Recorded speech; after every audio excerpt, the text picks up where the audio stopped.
sa inyong lahat. Ngayon po ay araw ng Webes at kaya po tayo po ay nagbabalik sa isa na namang episode ng The Spokes Hour. Wala po ako ngayon sa Hague dahil ang utos na ating Vice President at tupagin ko muna yung aking asylum. Pero lilinawin ko lang po ha, ako po ngayon ay isang seeker, dahil na naka-apply na po ako for asylum.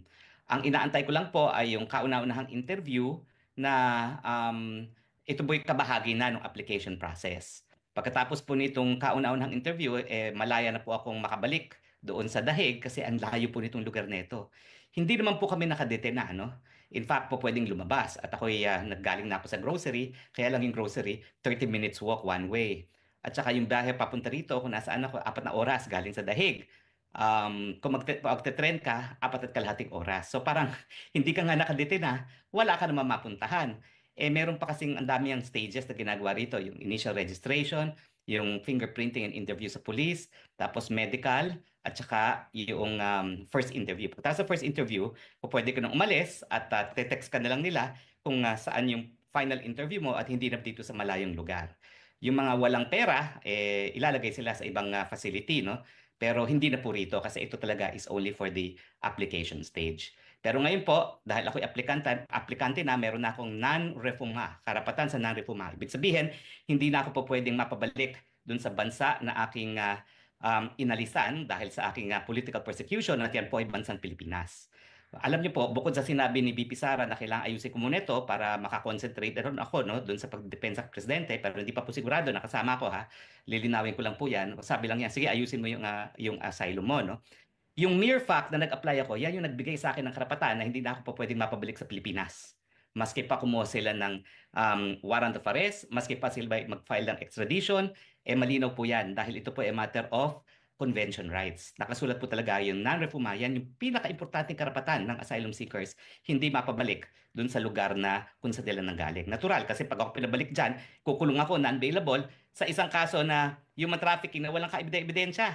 Ulitin ko po ebidensya lang nila. Unang-una, sinamahan ko si Cassandra Ong sa PAGCOR. Pangalawa, yung pangalan ko nasa isang papel na legal daw ako. Pangatlo, yung aking dating assistant nakitira doon. Ang kailangan nilang pruwebahan sa syndicated trafficking na ako ay may recruit. Ang purpose ko ay para pagsamantalahan ng kanilang labor, no? At pangatlo, ginamit ko ng pananakot o kaya naman intimidation, no? Tapos kung conspiracy naman, anong ebidensya ng conspiracy? Dapat magpakita talaga na nagkaroon kami ng pagkakaisang layunin at yun nga ay gumawa ng krimen na syndicated trafficking. Sasampantalahan ng kanilang labor, no? At pangatlo, ginamit ko ng pananakot o kaya naman intimidation, no? Tapos kung conspiracy naman, anong ebidensya ng conspiracy? Dapat magpakita talaga na nagkaroon kami ng pagkakaisang layunin at yun nga ay gumawa ng krimen na syndicated trafficking. Sa akin, yung pendency ng complaint sa DOJ at kung isasampa nila sa korte, yan ang pinakamalakas na ebidensya ng political persecution dahil yan ay pagsampa ng kaso na walang basihan, ang tawag po dyan, unjust prosecution. Pero kanina po, ako rin po, galing dito sa lugar kung nasaan ako ngayon, ay napanood ko ang press conference ni VP Sara. Ang huling beses ko po nakita si VP Sara, yung makalawa pa, nag-dinner kami kasama si Kaufman. At doon nga po niya sinabi, sige, simulan mo na yung application mo sa asylum. Kaya bumiyahe na ako ng malayo at nga po ay naririto. No? Pwede ko lumabas, kaya lang po kung magbabalik-balik ako sa Dahig, 4 hours each way. So parang, sige, dito na lang ako. Libre po naman ang tirahan. Kaya nga lang ang sabi ko, ang tirahan ko dito, parang dormitoryo ko sa Kalayaan po sa UP. Hindi ko alam na matapos ang ilang taon na ba nakakalipas na 1990 ako tumira sa Kalayaan. No? 1990, ayan, 2000, 2010, 2020, 35 years balik ako sa kwarto ko sa Kalayaan. At ang naging roommate ko rin dito, pwede ko lumabas, kaya lang po kung magbabalik-balik ako sa Dahig, 4 hours each way. So parang, sige, dito na lang ako. Libre po naman ang tirahan. Kaya nga lang ang sabi ko, ang tirahan ko dito, parang dormitoryo ko sa Kalayaan po sa UP. Hindi ko alam na matapos ang ilang taon na ba nakakalipas na 1990 ako tumira sa Kalayaan. No? 1990, ayan, 2000, 2010, 2020, 35 years balik ako sa kwarto ko sa Kalayaan. At ang naging roommate ko rin dito ay isang Muslim na Afghan. Ang roommate ko sa Pilipinas ay isang Muslim po na galing sa Mindanao na itatago ko muna ang pangalan dahil maraming impormasyon na naibigay sa akin yung roommate ko sa Kalayaan. Pero anyway, doon sa press briefing ni VP, nabanggit niya na napag-usapan ng kanyang mga kapatid na baka kumuha lang na lang sila ng legal aid.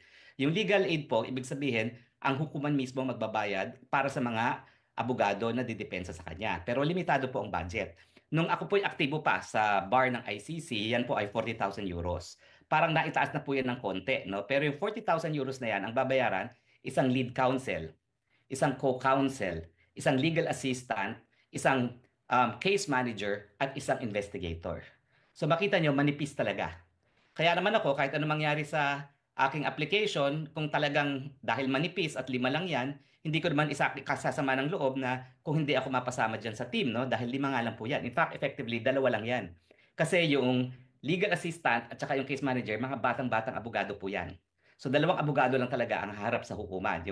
Yung lead at saka yung co, tapos investigator. So okay lang po kung anong desisyon ni VP Sara at ni PRRD. Kaya lang, syempre, iniisip ko na dahil ang issue nga ay issue kung tama ba yung pag-aaresto kay Presidente Duterte, kinakailangan din may Pilipino dyan. Hindi naman ako kinakailangan yung maging abogado yon. Bahala po pumili ang Presidente Duterte. Pero ako po miski ako'y piliin ni Presidente Duterte, kung ayaw ni BP Sara at ang gusto ni BP Sara mas iba mag-represent, ma'am, that's your call. Hindi ko naman pagpipilitan ng sarili ko, at kung ako ay i-request ni PRRD, importante rin na i-endorse ako at i-request din ako ni VP Sara. Kasi nga, alam niyo naman ang kwento ng buhay ko, no? Talaga namang ako'y tagasunod ni VP Sara, susunod ako sa sasabihin ni VP Sara. At yan po ay walang halong kaplastikan. That's true. Kita nyo nga, sumunod ako sa kanya sa Unity. Ano nangyari? So susunod ako kung ano ang sasabihin niya sa akin. Bagamat, nung nag-usap kami, sabi ko, kasi minsan nakatakot ako sa iyo Kaya minsan may mga gusto kang gawin na sa tingin ko, hindi ko sang-ayon, hindi ako makapagsalita, no? Hindi ko sasabihin ko ano yan. Pero may 2 bagay na ngayon lang nangyari na sumunod ako sa kanya, pero alam ko na hindi dapat, no? So, syempre, dahil ganyan naman ang aking pagsunod kay BP Sara, kung sabihin niya na dahil ko kaunti ang mga abogado at mas gusto niyang lahat dayuhan, ay nako, I will bow to it, no? At intindihin na lang natin, no, na hindi lang naman si PRRD talaga ang dapat magdesisyon, kundi si BP Sara din, no? Dahil siya naman ay anak na abogada rin. So, yun lang po ang makukuha sa legal aid. Lead counsel, co-counsel, legal assistant na bata rin, case manager na bata din, at investigator. Now, pwede humingi ng additional, pero yung mga more complicated cases, usually ang dinadagdag lang, additional investigators. So pagdating sa legal, 2 lang talaga. Yung si lead counsel at si co-counsel. So hayaan po natin silang magdesisyon, no? Although nagpapasalamat po ako doon sa napakadaming nagbibigay ng suporta sa akin, maraming na-disappoint. Well, mali po ako doon in the sense na inassume ko na maging abogado na talaga ako sa ICC. Pero abogado po talaga ako ni Presidente Duterte pagdating sa ICC matters. 2018 pa po. So hindi po ako nagsinungaling. Hindi po ako nagsinungaling. Talagang abogado na ako ni Presidente Duterte on ICC matters mula pa po ng 2018.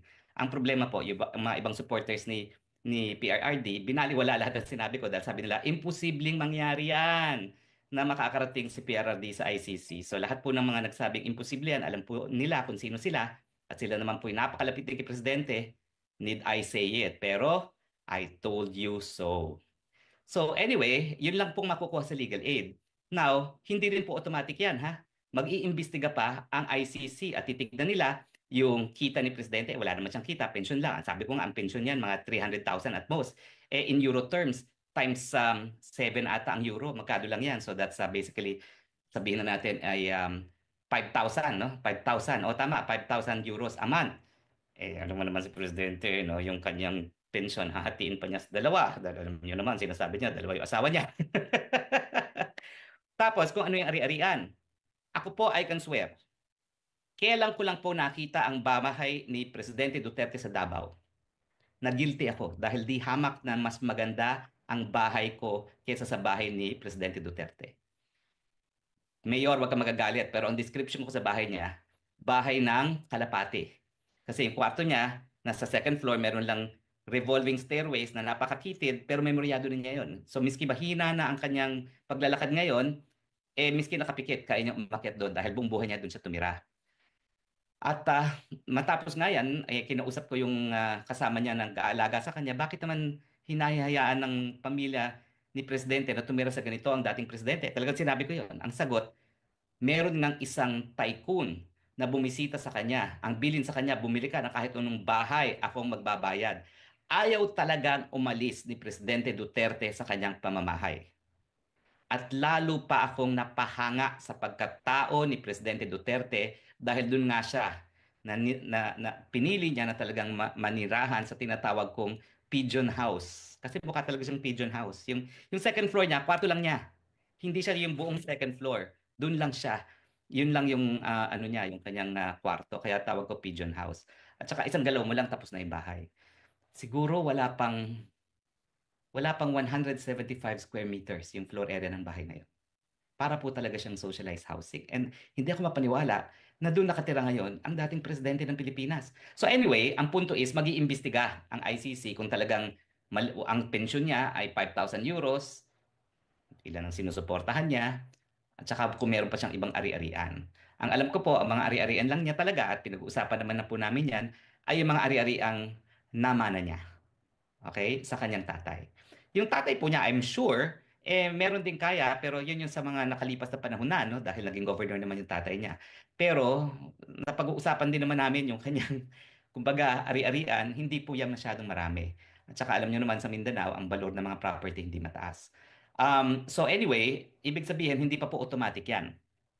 Ngayon, sa kasaysayan ng ICC, isa lang naman po yung paying client dyan. Kasi napakamahal kung kukuha ka ng counsel dito. Dahil alam niyo naman, per oras niya mga yan, baka tumataginting na 400 euros yan. Kung kukuha ka ng isang lawyer na 400 euros per hour, babiyahe-biyahe pa yan, papunta ng Pilipinas para kumuha ng ebidensya sa flight alone, lugi ka na dahil 12 hours na yun. $4,000 na ang biyahe pa lang one way. $28,000 round trip. So talagang mahal po ng legal representation. Kaya naman kinukonsider ng pamilya yung legal aid. Pero yan naman po, initial lang naman nila at I would not have said so kung hindi naman sinabi yan ni VP Sara. No? Pero hindi pa po yan confirmed dahil kahit pa paano naman, marami naman nagmamahal kay Presidente Duterte at baka naman merong gustong tumulong. Kasi syempre, kaya kung effectively, dalawa lang yung abogado na magtatrabaho at iba naman mga batang abogado, syempre mas mabuti kung mas marami pang makakatulong. Pero ako, happy na ako sa legal aid. Even if baka hindi nga talaga ako mapili dahil kakaunti lang yung tao, dahil that will prove to the world na talagang hindi nagpa-yaman si Presidente Duterte. No? Bagamat I'm sure yung mga supporters niya ng mga mayayaman ay magsasabi wala kaming pakialam.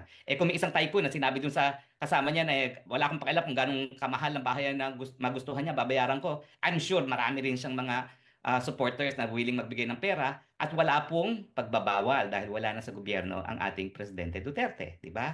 Siya naman ay pribadong individual at hindi bawal na mag-donate sa kanya, di ba? So anyway, yan po ang aking gustong i-discuss sa ating Spokes Hour, yung personal kong kalagayan. Ulitin ko po, hindi ako kailangan mag-antay ng approval ng asylum bago ako magkaroon ng temporary residence dito sa Netherlands. Meron na po akong temporary residence. Papakita ko sana sa inyo yung certificate. Meron na kasi akong certificate na ako ay isang asylum seeker at meron ng karapatan under dun sa domestic law na nag-i-implement ng Convention on Refugees and Asylum Seekers. No? Alam niyo sa totoo lang, napaiyak ako nung pinirmahan ko yan. Kasi bagamat ako ay matagal na sa larangan international law, nagturo niyan at naging abogado na rin sa mga dayuhan ng mga taga-ADB na humingi ng asylum sa Pilipinas, iba pala talaga yung kapag ikay nabigyan ng karapatan na manatili dahil ikaw ay pinipersecute sa iyong inang bayan. Mantakin nyo, 6 at kalahating buwan na ako nagtatago kay Marcos. Hindi ko pwede sabihin kung nasaan ako dahil alam kong hahabulin niya ako at pwede niya akong pa-deport o i-request ang extradition o sa ASEAN nga, hindi na kinakailangan ng extradition treaty. Pakiusapan lang dahil merong Mutual Defense Legal Assistance Treaty, no? So, nung pinirmahan ko po yan, talagang humagulgol ako. Kasi sabi ko, sa kauna-unahang panahon, wala nang karapatan at hindi na ako makukuha ni Marcos Jr. Hinding-hindi niya ako makukuha hanggang hindi umaakto ang Dutch authorities dun sa aking application. Yun po ang tinatawag na non-refuma. Maski pa siya ay mag-request ng extradition para po yung kaso ni Teves na hihindian dahil merong asylum application. Maski meron po yung red notice, hihindian po yan dahil meron ng application ako for asylum. Yan po ang karapatan ng non-refuma.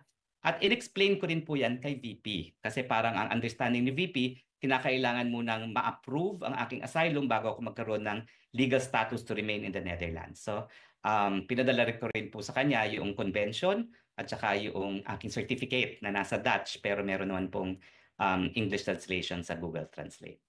So anyway, alam mo, since tayo ay naka-Zoom, siguro pwedeng magtanong, no? Kung meron po kayong tanong, ay pwede rin kayo magtanong, no? Padala nyo lang po, siguro i-flash natin ang Zoom link para dun sa mga kababayan natin na gusto magtanong on Zoom. I-flash natin sa Facebook ngayon yung Zoom link para sa dun sa mga gusto magtanong. O nga pala po, magkakaroon tayo bukas ng Kongreso ng Mamamayang Pilipino.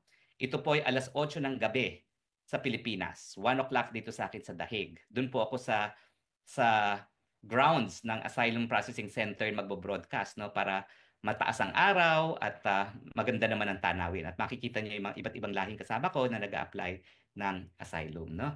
So anyway, tignan natin kung after flashing may mga tanong. Kung wala na pong tanong, well, kita-kita po tayo bukas.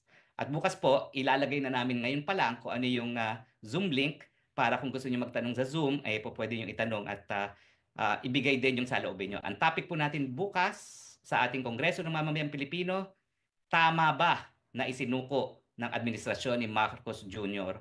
si PRRD sa ICC? Po yan, alas 8 na. May nakausap tayong puting ahas na naghahanda na si Bangag Jr. kung saan siya pupunta. Napag-alaman ko, mga kababayan, noong December, I think 23, kaya ito bagong-bago to, hindi ko pa ito narinig. May kinausap si Bangag na isang mataas na leader ng Banyaga, wag na muna natin pangalanan. Kinausap niya at may mga nakakita na puting ahas doon na naganda siya, nakikiusap siya na kung pwede siya tanggapin doon na mag-apply ng asylum visa sa bansang yaon kapag sinipa na siya ng taong bayan at kayo yun. Kaya ako, kahit na everyday tayo galit dito, na nagkakaroon pa rin ako ng pag-asa dahil sa mga information na natatanggap natin.